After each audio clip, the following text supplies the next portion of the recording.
보겠습니다. 하나님 말씀은 신약성경 빌립보서 4장 15절 말씀부터 18절까지의 말씀이 되겠습니다.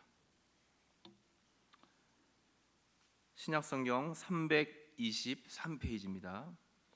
323페이지 빌립보서 4장 15절 말씀부터 18절까지의 말씀이 되겠습니다. 우리 함께 한 목소리로 합독하도록 하겠습니다. 빌립보 사람들아, 너희도 알거니와 복음의 시초에 내가 마게도냐를 떠날 때에 주고받는 내 일에 참여한 교회가 너희 외에 아무도 없었느니라. 데살로니가에 있을 때에도 너희가 한 번뿐 아니라 두 번이나 나의 쓸 것을 보내었도다. 내가 선물을 구함이 아니요 오직 너희에게 유익하도록 풍성한 열매를 구함이라. 내게는 모든 것이 있고 또 풍부한지라. 에바브로디도 편에 너희가 준 것을 받음으로 내가 풍족하니 이는 받으실 만한 향기로운 제물이요 하나님을 기쁘시게 한 것이라. 아멘. 할렐루야.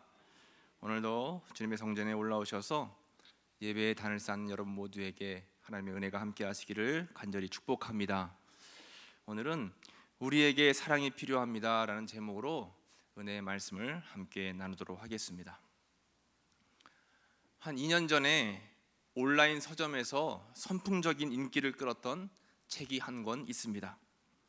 그 책의 제목은 죽고 싶지만 떡볶이는 먹고 싶어 라고 하는 책입니다. 이제 화면에 보이시죠? 이 책인데 제목이 참 평범하진 않습니다. 죽고 싶지만 떡볶이는 먹고 싶어. 이 책의 저자는 10년 넘게 기분 부전 장애라고 하는 이 질병과 함께 더불어서 불안 장애를 겪었다라고 합니다. 기분 부전 장애라고 하는 것이 무엇이냐면 이제 우울증세이긴 한데 심각한 우울증세가 아니라 약한 가벼운 우울증세예요. 이 가벼운 우울증세가 지속적으로 일어나면서 마음에 불안이 오는 겁니다. 이러한 기분 부전 장애 또 불안 장애를 겪으면서 이제 이 병원 저 병원 정신과를 전전했습니다. 이렇게 정신과를 다니다가 약물 치료와 상담 치료를 받는데 한 병원이 한 의사가 자신과 딱 맞아 떨어지는 것을 이제 느꼈고 그 이제 의사에게 부탁을 한 거예요. 선생님, 제가 이제 12주간 치료를 받을 텐데 선생님하고 이렇게 치료받는 과정들을 책으로 엮어서 출판을 한번 해도 되겠습니까? 라고 선생님한테 물어보니까 의사 선생님이 흔쾌히 승낙을 한 거죠. 그래서 이 저자와 의사가 이 치료 과정 12주간 서로 대화하는 그런 내용들을 정리해서 묶은 책이 이 죽고 싶지만 떡볶이는 먹고 싶어 라고 하는 책입니다. 그런데 이 책의 내용이 별로 재미가 없습니다. 별로 유익하지도 않은 것 같아요. 흥미가 별로 없어요. 그런데 희한하게 당시에는 선풍적인 인기를 끌었고 오랜 시간 동안 베스트셀러를 그 자리 위치를 지켰습니다. 왜 재미없는 이 책이 베스트셀러가 되었을까요? 그것은 바로 공감이라고 하는 겁니다. 공감. 이 시대에 많은 사람들이 이 책의 저자와 같이 기분 부전 장애를 겪고 있더라고 하는 거예요. 눈에 보이게 심한 우울증세는 아니지만 늘 마음에 우울감이 있고 그리고 또 늘 불안한 마음의 상태를 가지고 있는 그런 사람들이 많이 있다라고 하는 겁니다. 그러니까 그런 마음 상태, 그런 정신 상태를 가지고 있다가 자신을 치료해 줄 만한 비슷한 책 내용이 나오니까 그 책에 공감을 갖고 그 책을 많이 사서 읽게 되었다라고 하는 것이죠. 이런 것들을 통해서 우리가 볼 수 있는 것은 뭐냐면 겉보기에는 멀쩡하지만 속은 골마 있는 사람들, 또 불안 속에서 하루하루 버티고 있는 사람들이 굉장히 많다라고 하는 겁니다. 삶이 힘들고 때로는 이 책의 제목처럼 죽고는 싶은데 죽을 수는 없고 죽고 싶은 그 순간에도 내가 먹고 싶은 음식이 생각이 나고 하고 싶은 것은 하고 싶고 이런 것들이 바로 현대를 살아가고 있는 사람들의 모습이다라고 하는 거죠. 예전보다 참 살기 좋은 세상이 이제 찾아왔습니다. 무엇보다 편리한 세상을 우리는 살고 있죠. 그런데 그 이면에 다양한 어려움들이 또 있습니다. 세상은 편안해졌는데 마음은 평안하지 않습니다. 삶이 힘들고 어려움 속에서 연약한 육신의 몸을 입고 살아가는 사람들이 많이 있다라고 하는 것입니다. 먹고 살기 힘들고 사람들과의 관계 형성하고 관계를 유지해 나가는 것이 굉장히 어려운 시대를 우리는 맞이하고 있습니다. 저는 군대에서 1995년에 제대를 했습니다. 25년 전이 됐습니다. 25년 전인데 제대를 하고 그때 당시 저는 제대하면서 이제 남자인데 군대 갔다 왔으니까 어른이 돼야 되겠다. 이제 집에 손 벌리지 말고 내가 인생을 알아서 한번 살아봐야 되겠다 하는 굳은 결심을 하고 제대한 지 이틀 만에 집을 나왔습니다. 집을 나와가지고 친구가 자취하고 있는 그 방에 이제 얹혀 살면서 직장을 구하게 됐어요. 복학을 해야 되는데 학교 복학하기에 그 제대한 시기와 복학 시기가 애매하게 안 맞아가지고 1년을 쉬게 됐습니다. 제가 그래서 그 1년 동안 내가 사회생활을 경험을 한번 해봐야 되겠다라고 생각을 하고 이렇게 제대 후 이틀 만에 직장에 취직하려고 했더니 마땅히 취직할 자리가 없는 거예요. 그래서 어떻게 할까 고민하다가 벼룩시장에 보니까 공사장에서 막노동 일꾼을 구하는 그게 보이더라고요. 그래서 내가 젊었는데 군에도 갔다 왔는데 뭘 못하겠냐 하고 이제 그 전단의 내용에 나와 있는 인력사무소로 찾아갔습니다. 인력사무소에 갔더니 젊은 사람이 왔다고 좋아하더라고요. 그리고 저 사람 따라가라고 해서 좋아서 따라갔죠. 따라갔더니 이제 건물을 짓는 그런 공사 현장인데 벽돌을 등에 지고 3층을 오르락내리락 하는 거예요. 어떻게 한번 해봐야 되겠다 하고 이를 악물고 한번 올라갔다가 내려왔는데 벌써 한 번밖에 안 갔다 왔는데도 그냥 하늘이 노랗고 다리가 후들거려가지고 어떻게 할 수가 없어요. 그래도 남자가 오기가 있지. 다시 또 힘을 내가지고 이제 벽돌을 등에다 지고선 3층을 또 올라갔는데 이건 아닌 것 같아요. 이거 돈 몇 푼 벌려다가 몸 다 상하겠다. 도저히 안 되겠다 생각을 하고선 거기 이제 공사 현장에 있는 감독관에게 이제 이야기를 했습니다. 저는 이거는 아닌 것 같습니다. 좀 다른 자리로 좀 바꿔주세요 하고 부탁했더니 혀를 차면서 젊은 사람이 힘도 못 쓴다고 뭐라고 하면서 다른 곳으로 보냈는데 그 일본 말로 데모도라고 하죠. 이제 조수 그 데모도 자리로 저를 이제 보냈습니다.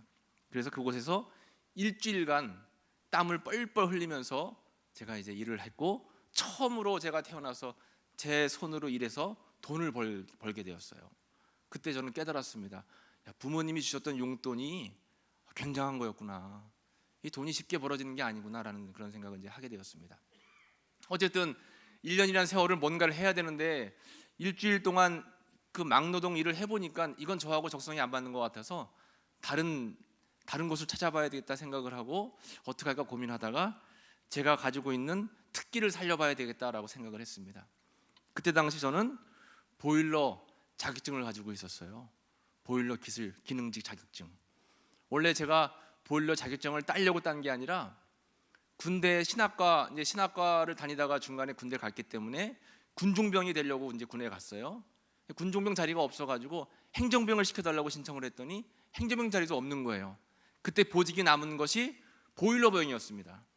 그래서 제가 얼떨결에 신학생이 보일러실에 제가 가가지고 보일러 기술 배우고 보일러 떼고 보일러 설비하고 그런 기술을 배워가지고 제대할 때 보일러 자격증을 제가 이제 받았거든요.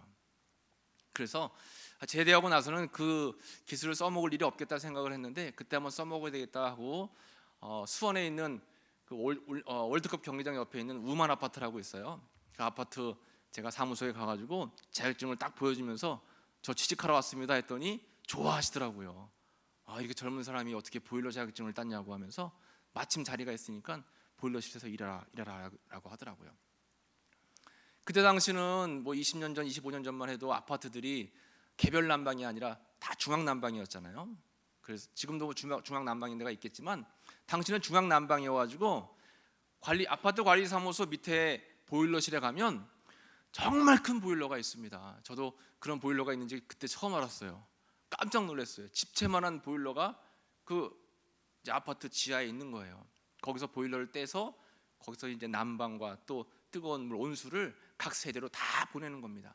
거기서 제가 취직해가지고 1년 동안 보일러실에서 보일러 떼고, 그리고 또 각 세대에서 보일러 고장났다라고 신고 이제 전화하시면 제가 이제 공구 가방 들고선 각 세대에 가서 보일러도 고쳐드리고, 또 오수 정화조 시설이 고장나면 가서 정화조도 같이 수리를 하고, 이제 그런 일들을 하면서 1년 동안 많은 것을 배웠습니다. 직장 생활의 어려움, 노고들, 또 사람들과의 관계들, 또 돈 버는 것에 대한 어려움들. 그 1년 동안 굉장히 힘든 시간을 보내면서 저의 나름대로는 또 한 단계 성숙할 수 있는 그런 이제 시간들이 됐죠.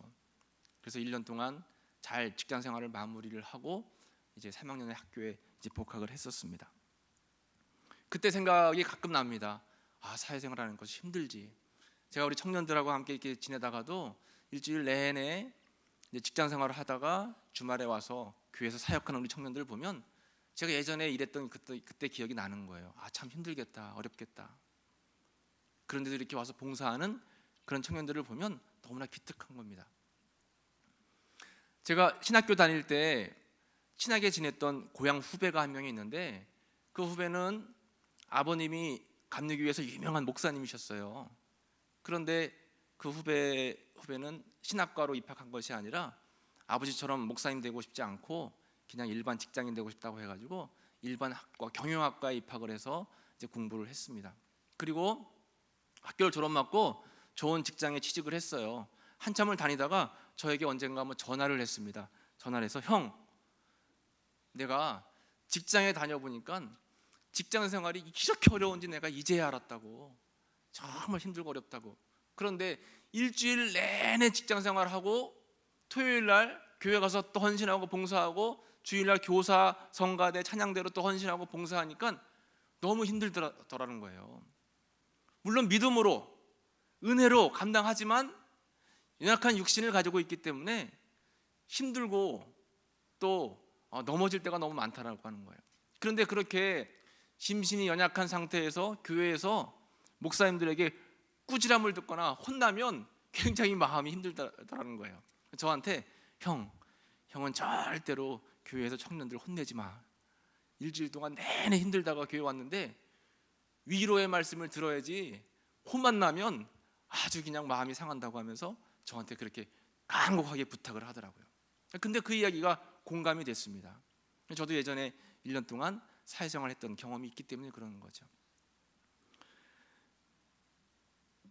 여러분, 아까 말씀드린 것처럼 예전 먹고 살기조차 힘들던 그 시절에 비하면 지금은 참 편한 시대가 되었지만, 그럼에도 불구하고 요즘에 공부하는 것도 어렵고 취업하는 것도 어렵고 승진하는 것도 정말 어렵습니다.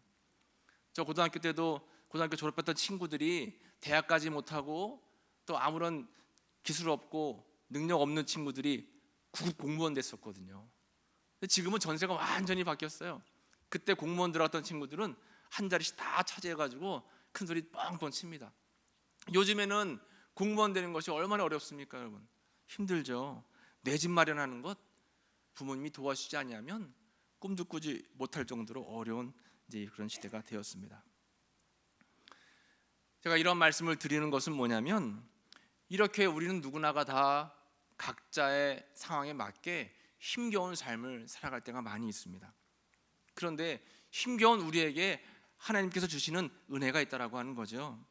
오늘 우리가 읽은 본문 빌립보서 말씀을 중심으로 해서 그 앞뒤로 살펴보면 힘겨운 삶을 살아가는 우리에게 필요한 것이 무엇이 있나를 사도 바울을 통해서 우리에게 말씀해 주신다라고 하는 것입니다.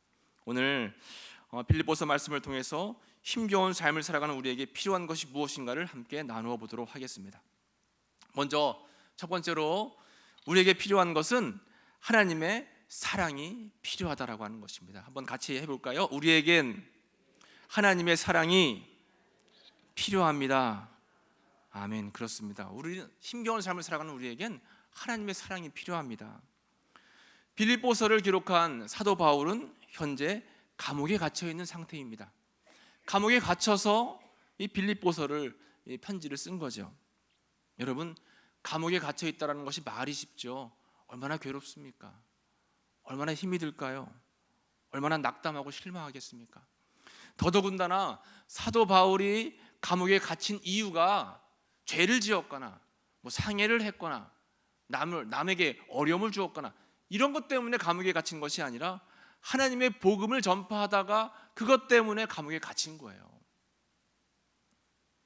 여러분, 바꿔서 생각해 보면 우리가 교회에서 주님의 그러한 사역을 감당하는데, 사람이라면 누구나가 다 아무리 은혜로 사역을 감당한다 할지라도 칭찬듣기를 원하잖아요. 사람들로부터 인정받기를 원합니다. 그런데 교회에서 열심히 사역하고 봉사하고 헌신했는데 오히려 나에게 돌아오는 것은 사람들로부터의 비난을 받거나 오해를 받거나 여러 가지 고통받는 일을 겪는다라면 얼마나 원망스럽겠어요. 내가 나쁜 일을 하다가, 내가 악한 일을 하다가, 그런 것도 아닌데 좋은 일을 하다가 선한 일을 했는데 나에게 좋지 못한 결과로 여러 가지 일들이 다가온다면 사람이라면 누구나가 다 마음에 어려움이 생긴다라고 하는 것입니다. 사도 바울이 그랬던 거예요. 주의 복음을 위해서 열심히 사역을 감당하다가 억울한 누명을 쓰고 감옥에 갇혀 있게 된 겁니다. 그런데 참 희한하죠. 바울은 그런 상황 속에서도 원망하지 않습니다. 불평하지 않아요. 하나님 앞에 따지지도 않습니다. 오히려 기쁜 자기의 그러한 마음의 상태를 모든 사람들에게 이 편지를 통해서 전하고 있죠. 빌립보서 4장 4절 말씀을 한번 같이 보실까요? 빌립보서 4장 4절 말씀입니다. 같이 읽어보겠습니다. 주 안에서 항상 기뻐하라. 내가 다시 말하노니 기뻐하라. 아멘. 이 짧은 한 구절에 두 번이나 기뻐하라, 기뻐하라 이렇게 말씀하고 있습니다. 감옥에 갇혀 있는 바울의 심정이 우울감이 있는 것이 아니라, 원망이 있는 것이 아니라 오히려 기쁨이 가득하고 기쁨이 넘치는 상태에서 오히려 사람들에게 기뻐하라라고 권면하고 있습니다. 그래서 빌립보서 전체에 별명이 있는데 빌립보서를 우리는 기쁨의 서신이다라고 이야기를 합니다. 바울이 기쁜 일이 많았기 때문에 기쁨의 서신 이렇게 별명을 붙인 것이 아니라 어려움과 고통과 여러 가지 아픈 상황이 있었음에도 불구하고 늘 항상 사도 바울의 마음의 상태는 기쁨이었습니다. 그래서 기쁨의 복음이에요. 기쁨의 서신입니다. 그러면 이렇게 바울이 기뻐할 수 있었던 이유가 무엇일까요? 그것은 바로 항상 기뻐하되 누구 안에서요? 주 안에서. 몸은 감옥 안에 있었지만 그의 영은 주 안에 있었기 때문에 기뻐할 수 있었다라고 하는 것입니다. 이게 중요합니다, 여러분. 우리의 삶의 상황은 여러 가지 어려움 속에 갇혀 있다 할지라도 우리의 영은 늘 항상 하나님을 바라보고 하나님 안에서, 은혜 안에서 주님 사랑 가운데 거해야 되는 줄로 믿습니다. 사도 바울이 그랬다라고 하는 거예요. 주 안에서. 이것은 주님의 사랑 안에서, 주님의 은혜 안에서 거했다라고 하는 것입니다. 우리는 때로 착각할 때가 있습니다. 그거는 사도 바울이니까 가능하죠. 사도 바울은 대단한 인물 아닙니까? 그러니까 감옥 안에서도 기뻐할 수 있었죠. 아브라함도 그렇고 이삭도 그렇고 야곱도 그렇고 그 사람들은 우리하고는 뭔가 조금 비교할 수 없을 정도로 다른 사람 아닙니까? 라는 그러한 오해를 할 수가 있습니다. 그러나 아닙니다, 여러분. 본문에 나와 있는 사도 바울도 우리와 똑같은 인간이었고 연약한 사람이었고 부족했고 모자랐던 사람이었습니다. 그의 육신은 항상 질병 가운데 있었고 삶은 고단했습니다. 그래서 그는 로마서 7장 24절에서 이렇게 고백하고 있습니다. 오호라 나는 곤고한 사람이로다. 이 사망의 몸에서 누가 나를 건져내랴. 사도 바울이 탄식하고 있어요. 오호라 나는 곤고한 사람이로다. 곤고하다라고 하는 것은 비참하다라고 하는 뜻입니다. 나는 비참한 사람입니다. 나는 형편없는 사람입니다. 나는 왜 이 모양인지 모르겠습니다. 나는 날마다 왜 이 모양 이 꼴로 살아가는지 모르겠습니다 라고 지금 사도 바울이 고백을 하고 있는 거예요. 우리가 날마다 고민하는 고민을 바울도 역시나 마찬가지로 했던 고민이라고 하는 것이죠. 부족하고 연약한 자기 자신의 모습을 돌아보며 탄식하고 있는 것입니다. 그런데 중요한 것은 사도 바울은 탄식하는 데 머물러 있던 것이 아니라 탄식한 이후에, 곤고한 상태 이후에 그 다음이 중요한데, 뒤이어서 7장 25절 말씀입니다. 25절 말씀 보면 같이 읽어볼까요? 우리 주 예수 그리스도로 말미암아 하나님께 감사하리로다. 그런즉 내 자신이 마음으로는 하나님의 법을, 육신으로는 죄의 법을 섬기노라. 아멘. 24절에 절망 가운데 있었던 바울이 25절에서 하나님께 감사하며 기뻐하고 있다라고 하는 것입니다. 왜 그럴까요? 우리 주 예수 그리스도로 말미암아. 자기는 능력이 없고, 자신은 연약하고, 자신은 부족하고, 좀 전에 탄식한 것과 같이 자신은 늘 곤고한 삶을 살고 있음에도 불구하고 하나님께 감사하며 찬송할 수 있었던 이유는 우리 주 예수 그리스도로 말미암아. 이것은 주님의 사랑을 늘 받고 있음을 기억하고 또 감사하며 고백하고 있다라고 하는 것입니다. 사도 바울은 자신의 의지로 인해서 감사와 기쁨을 결단한 것이 아닙니다. 예수님의 사랑, 또 그 예수님을 우리에게 보내주시고 바울에게 보내주신 하나님의 사랑으로 인해서 감사할 수 있었고 기뻐할 수 있었다라고 하는 것이죠. 그러므로 우리는 중요한 것이 뭐냐면 하나님의 사랑이 우리 삶 가운데 임해야 된다라고 하는 것입니다. 그리고 또 그 임한 하나님의 사랑을 늘 우리는 깨달으면서 기억하면서 감사해야 된다라고 하는 거예요. 곤고한 삶을 살아가는 우리가 이 땅에서 꼭 기억해야 될 첫 번째는 하나님의 사랑이 필요하다라고 하는 것입니다. 그러므로 우리는 기도해야 돼요. 하나님, 나는 하나님의 사랑이 아니면 살아갈 수가 없습니다. 하나님께서 사랑해 주셔서 나를 보호해 주시고 지켜주시고 인도해 주시지 않으면 저는 살아갈 수가 없습니다. 내 삶은 곤고합니다. 내 삶은 사망을 향해 날마다 나아갑니다. 주님, 사랑으로 나를 붙들어 주옵소서. 여러분, 기도하시는 귀한 삶이 되시기를 간절히 축복합니다. 그래서 우리에게는 찬송가 88장이 정말 큰 위로가 되고 큰 은혜가 됩니다. 찬송가 88장 가사 가운데 이런 가사가 있죠. 내 마음이 아플 적에 큰 위로 되시며 나 외로울 때 좋은 친구라. 온 세상 날 버려도 주 예수 안 버려 끝까지 나를 돌아보시니. 얼마나 은혜스러운 가사입니까, 여러분?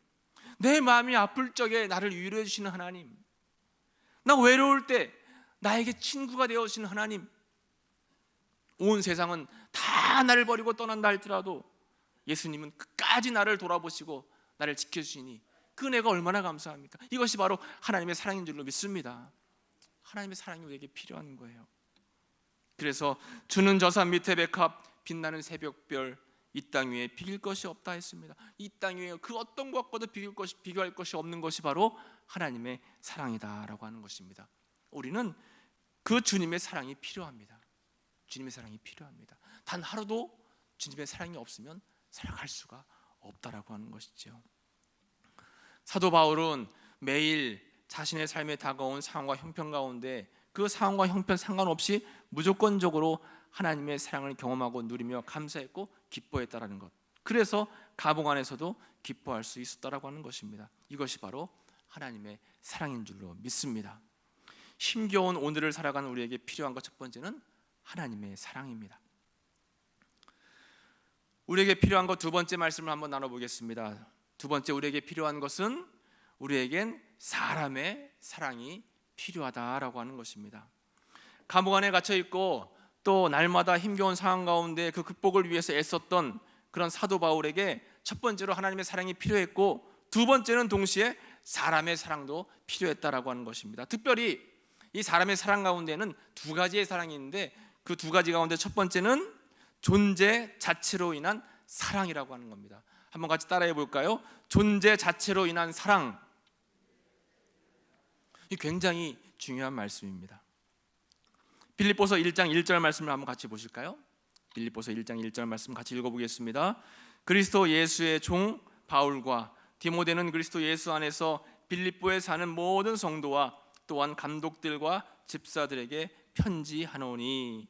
이렇게 사도 바울은 빌립보에 살고 있는 모든 성도들에게 안부를 전하면서 편지를 한다고 지금 인사를 하고 있습니다. 이렇게 인사함으로 빌립보서 1장이 시작되고 있는 거예요. 그런데 평범한 인사같이 보이는데 다른 서신서들과 비교해 보면 뭔가 다른 차이점이 있습니다. 한번 다른 서신서의 인사 부분을 한번 같이 보도록 하겠습니다. 이제 고린도에 있는 교인들에게 인사하고 있습니다. 고린도전서 1장 1절 같이 읽어보겠습니다. 하나님의 뜻을 따라 그리스도 예수의 사도로 부르심을 받은 바울과 형제 소스데네는, 이 고린도에 있는 교우들에게 바울이 인사하고 있는 장면이에요. 이번에는 갈라디아에 있는 교인들에게 인사하는 장면입니다. 1장 1절 같이 읽어보겠습니다. 사람들에게서 난 것도 아니요 사람으로 말미암은 것도 아니요 오직 예수 그리스도와 그를 죽은 자 가운데서 살리신 하나님 아버지로 말미암아 사도된 바울은, 갈라디아 교인들에게 인사하며 안부의 편지를 보내고 있습니다. 이제 에베소서입니다. 에베소 교인들에게 인사합니다. 1장 1절입니다. 하나님의 뜻으로 말미암아 그리스도 예수의 사도된 바울은 에베소에 있는 성도들과 그리스도 예수 안에 있는 신실한 자들에게 편지하노니. 아멘. 이렇게 우리가 지금 처음에 빌립보서 말씀을 보셨고, 그 다음에 고린도전서, 갈라디아서, 에베소서 전부 1장 1절을 우리가 읽어보았습니다. 모든 서신서의 공통적으로 1장 1절은 사도 바울이 편지를 보내고 있는 교회 교우들에게 인사하고 있는 장면입니다.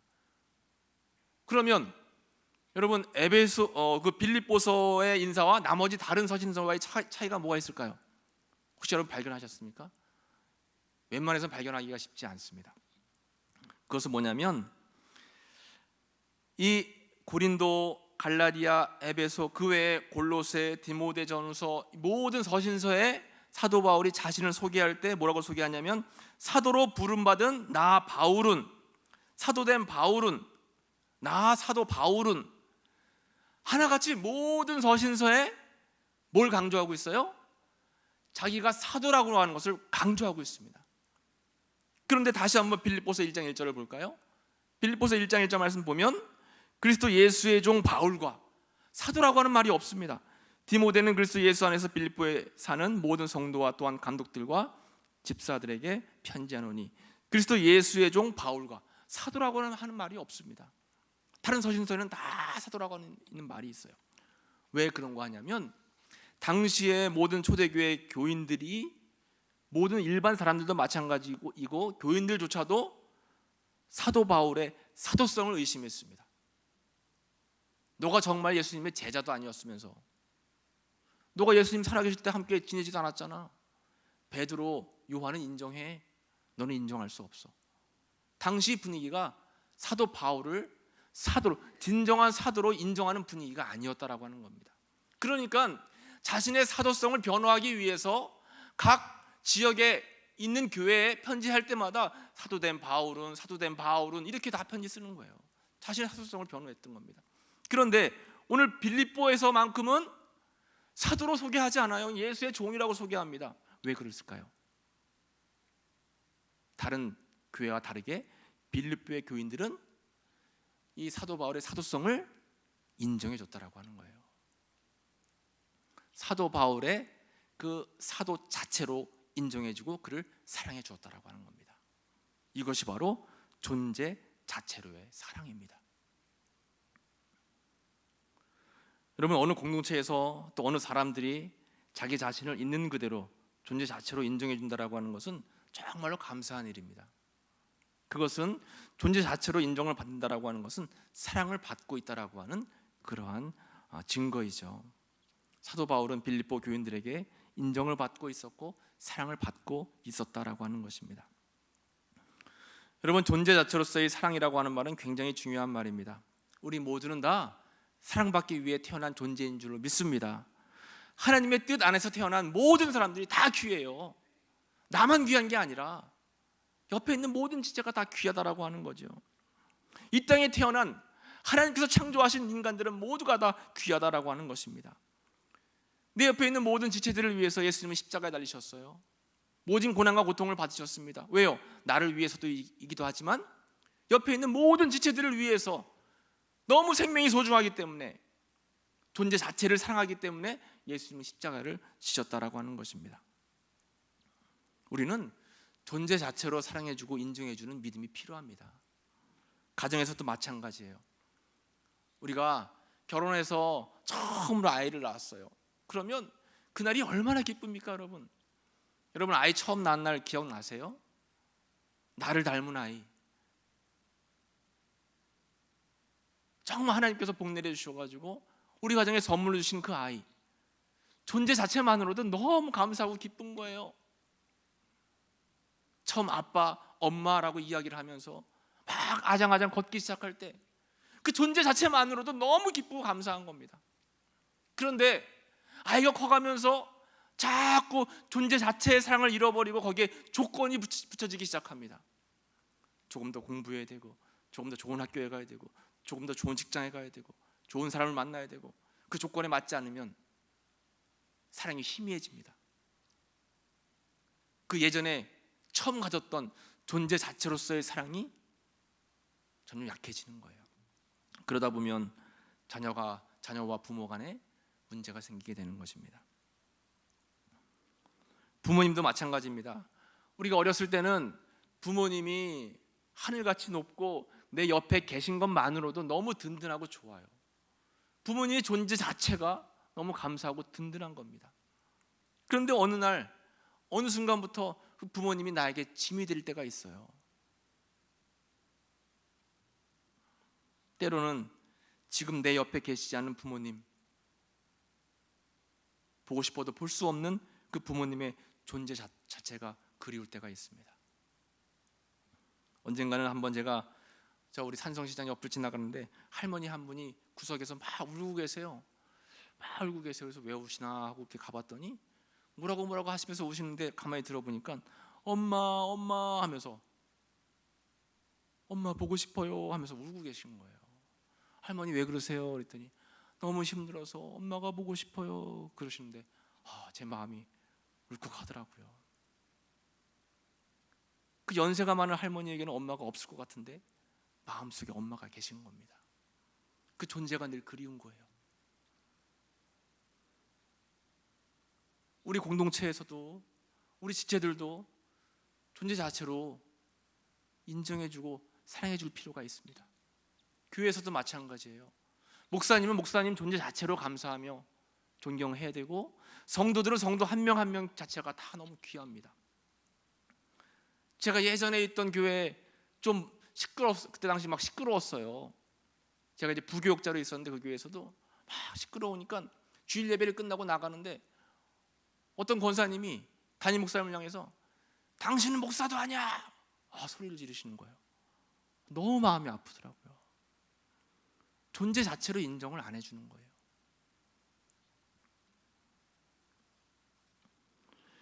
여러분, 우리는 세상에 살아갈 때 내 삶만 중요하고 또 내 생각만 옳은 것이 아니다라고 하는 것입니다. 모두가 다 하나님 사랑 가운데 사는 분들이기 때문에 귀하고 존귀하다라고 하는 것이죠. 그래서 우리는 서로가 서로를 인정해주는 존재 자체의 사랑, 그 사랑이 필요한 것입니다. 우리는 서로 사랑이 필요해요. 사랑을 주고받는 겁니다. 누구나가 다 사랑을 원하고 있습니다. 사랑을 필요로 하고 있어요. 그런데 왜 싸울까요? 왜 미워할까요? 별것도 아닌 거 가지고 왜 자꾸 다툴까요? 그래서 그것이 참 안타까울 때가 많이 있습니다. 하나님은 사랑하라고 우리를 이 땅에 태어나게 하셨고, 사랑 안에서 한 띠가 되라고 공동체를 만들어 주셨는데 서로 사랑하지는 못할 망정 미워하고 헐뜯고 오해하고 그런 안타까운 모습들을 발견할 때가 있다라고 하는 것이죠. 여러분, 사랑하시기 바랍니다. 용서하시기 바랍니다. 존재 자체로 인정하시기 바랍니다. 그것이 바로 하나님이 원하시는 우리가 하나님의 뜻대로 살아가는 은혜의 길이다라고 하는 것입니다. 사도 바울은 다른 초대교회의 사람들은 사도로 인정을 해주지 않았지만 이 빌립보 교회 사람들만큼은 자신을 사도로 인정해줬기 때문에 그것이 너무나 감사했어요. 존재 자체로서의 그 인정받음이 사도 바울에게는 너무나 큰 힘이 되었다라고 하는 것입니다. 가정에서 자녀와 부모님들 관계 속에서 또 여러분 공동체 속에서 존재 자체로 많은 사랑을 베풀고 또 존재 자체로 인정하시는 여러분들의 삶이 되시기를 간절히 축복합니다. 또 우리에게 필요한 것 사람의 사랑이 필요한데 두 번째 사랑의 사람이 있습니다. 그것은 뭐냐면 필요를 채워주는 사랑이다라고 하는 것입니다. 사도 바울이 힘들고 어려울 때가 많았습니다. 그래서 기도 부탁도 많이 했어요. 그런데 때로는 기도 부탁도 필요하지만 사람의 돕는 손길이 필요했다라고 하는 것입니다. 이렇게 힘들고 어려울 때 빌립보 교인들은 바울의 필요를 채워주었습니다. 빌립보서 4장 15절 말씀입니다. 4장 15절 말씀을 같이 읽어보겠습니다. 빌립보 사람들아 너희도 알거니와 복음의 시초에 내가 마게도냐를 떠날 때에 주고받는 내 일에 참여한 교회가 너희 외에 아무도 없었느니라. 마게도냐를 떠나서 주의 복음을 전하려고 하는데 그 복음 전파 사역에 참여한 교회가 이렇게 빌립보 교회 외에는 없었다라고 하는 거예요. 너희 외에 아무도 없었느니라. 계속해서 빌립보서 4장 16절 말씀입니다. 16절 말씀 보시면 데살로니가에 있을 때에도 너희가 한 번뿐 아니라 두 번이나 나의 쓸 것을 보내었도다. 데살로니가에서 복음 전파 사명을 감당할 때에도 빌립보 교인들이 한 번이 아니라 두 번이나 사도 바울의 쓸 것을 채워주었다라고 하는 것이죠. 뒤이어서 빌립보서 4장 18절입니다. 내게는 모든 것이 있고 또 풍부한지라 에바브로디도 편에 너희가 준 것을 받음으로 내가 풍족하니 이는 받으실 만한 향기로운 제물이요 하나님을 기쁘시게 한 것이라. 아멘. 이렇게 빌립보 교인들이 바울을 향해 도와준 연보들, 바울에게 준 선교 헌금들이 향기로운 제물이 되었고 하나님을 기쁘시게 했다라고 하는 것입니다. 여러분, 우리가 드려진 예물, 우리가 드리는 예배가 다 하나님이 기쁘시게 받는 예물과 예배가 아니죠. 하나님이 받으시는 예배가 되어야 되고 하나님이 받으시는 제물이 되어야 됩니다. 그런데 사도 바울을 돕기 위해서 연보했던 이 빌립보 교인들의 헌신과 사랑과 섬김, 이런 귀한 물질들은 향기로운 제물이 되었고 하나님이 기뻐하시는 그러한 놀라운 은혜가 되었다라고 하는 것입니다. 이렇게 기도와 물질로 채워준 빌립보 교인들의 노력으로 인해서 사도 바울은 더 열심히 힘을 내서 사역을 감당할 수 있었다라고 하는 것이죠. 이것이 바로 사람의 사랑을 받는 것인데 특별히 필요를 채워주는 사랑이다라고 하는 것입니다. 우리 각자에게 다 필요한 부분들이 있잖아요. 그러면 그 필요를 하나님의 은혜 가운데 채워줄 수 있는, 흘려보낼 수 있는 사랑이 필요하다라고 하는 것입니다. 제가 지난번 설교 때 말씀드린 것처럼 이제 단기 선교를 가지 못하면서 저희가 갔던 단기 선교를 갔던 그 지역 선교사님들과 우리 그때 당시 다녀온 팀원들이 온라인상에서 만났습니다. 그래서 온라인상에서 함께 안부를 묻고 예전에 우리가 사역했던 그 여러 가지 사역의 이야기들을 함께 나누고 기도 제목도 받고 이제 그렇게 했죠. 특별히 2년 전에 저희가 말레이시아에서 희망의 두리안 나무를 심었습니다. 여러분들 우리 교회에서 사랑을 베풀어 주셔가지고 그 선교 헌금을 가지고 저희가 두리안 나무를 이제 샀고 두리안 나무를 이제 가서 심었어요. 그 이제 장면 사진을 보여주시면 저희가 이제 막 밀림 안으로 들어갔어요. 막 목이 많이 뜯기면서 밀림 안으로 들어갔어요. 그리고 각자가 다 맡은 구역에서 열심히 이제 막 땅도 파고 풀도 헤치면서 두리안 나무를 이제 심었습니다. 심고 두리안 나무 앞에 이렇게 희망의 두리안 나무에서 이름 선교 헌금하신 분들 이름을 다 이렇게 꽂아놨어요. 이렇게 우리 정효가 했던 부분도 있고 또 그 다음 보시면 임미아 집사님도 이렇게 해서 했고 우리 팀원들이 다 이렇게 해서 두리안 나무를 잘 심고 왔습니다. 2년이 지났습니다.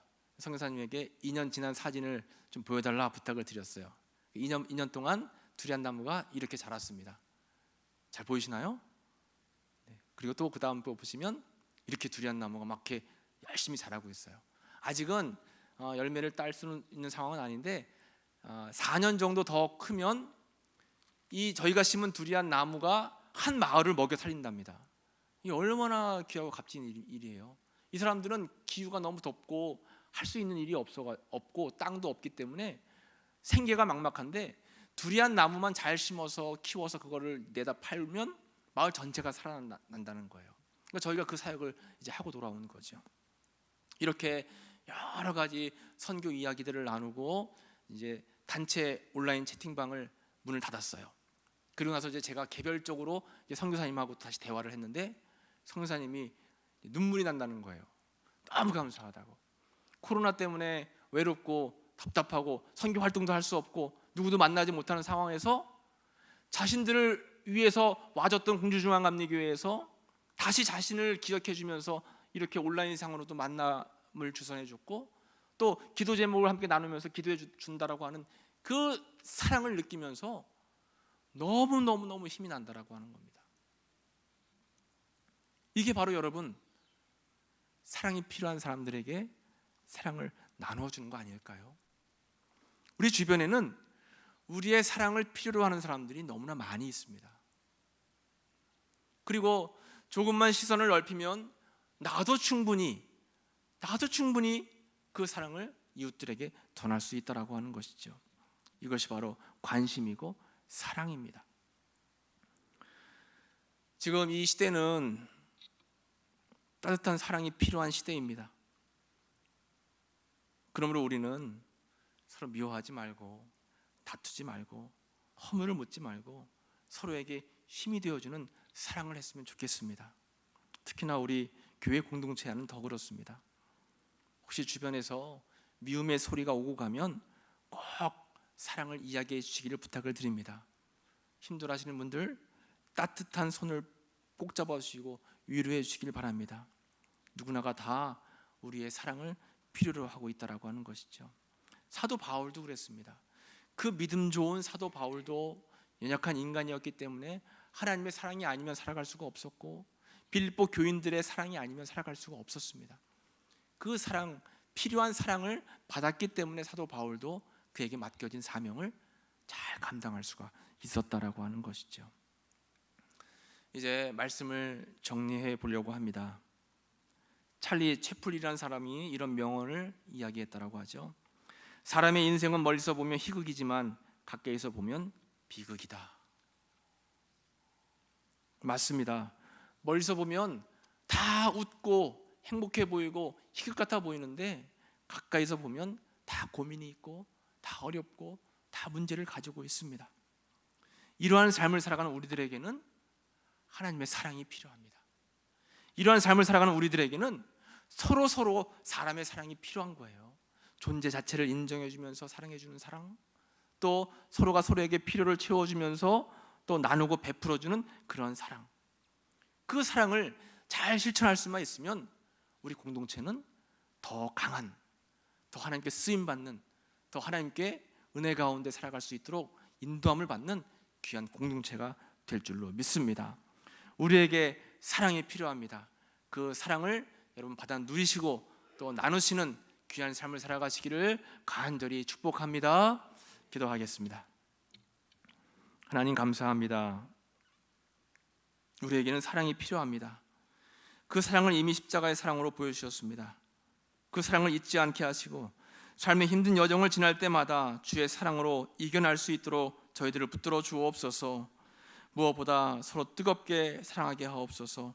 우리의 교회가, 우리의 가정이 사랑 안에서 하나 되기를 원합니다.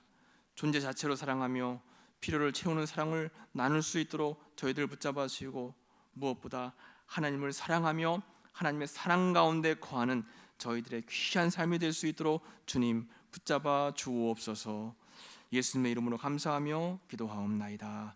아멘. 오늘 말씀 기억하시고